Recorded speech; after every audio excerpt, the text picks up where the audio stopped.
நாடு முழுவதும் எரிபொருள் தட்டுப்பாட்டு பிரச்சினைக்கு தவறான வெளியுறவு கொள்கையே காரணம் என்று மக்களவை எதிர்க்கட்சித் தலைவர் ராகுல் காந்தி விமர்சித்துள்ளார். நாடாளுமன்ற வளாகத்தில் செய்தியாளர்களிடம் பேசிய அவர், எரிவாயு மற்றும் கச்சா எண்ணெய் இறக்குமதி நிலைமை குறித்து அறிக்கை வெளியிட ஒன்றிய அரசிடம் தாம் கேட்டுள்ளதாக தெரிவித்தார். இந்திய எரிசக்தி பாதுகாப்பு கொள்கை அமெரிக்காவுடன் சமரசம் செய்யப்பட்டுள்ளதாகவும் அவர் கூறினார்.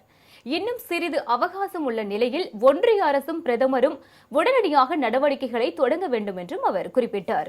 நெருக்கடியான இந்த நேரத்தில் ஒன்றிய அரசு நிலைப்பாட்டை மாற்றி இந்திய மக்கள் பெரும் இழப்புகளை சந்திக்காமல் பார்த்துக் கொள்ள வேண்டும் என்றும் ராகுல் காந்தி வலியுறுத்தினார். We are going into an unstable time.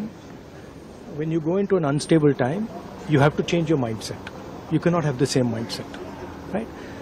So what I'm suggesting to the government is that they now start to think deeply about what are the possibilities and what do we have to do to make sure that हमारे लोगों को नुकसान ना हो.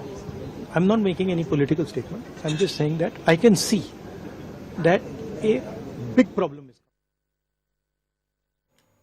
முன்னதாக செய்தியாளர்களின் கேள்விகளுக்கு பதிலளித்த காங்கிரஸ் பொதுச் செயலாளர் பிரியங்கா காந்தி, மக்களை பயப்பட தேவையில்லை என தெரிவிக்கும் பிரதமரை பார்த்தால் அப்படி தெரியவில்லை என்று கூறினார்.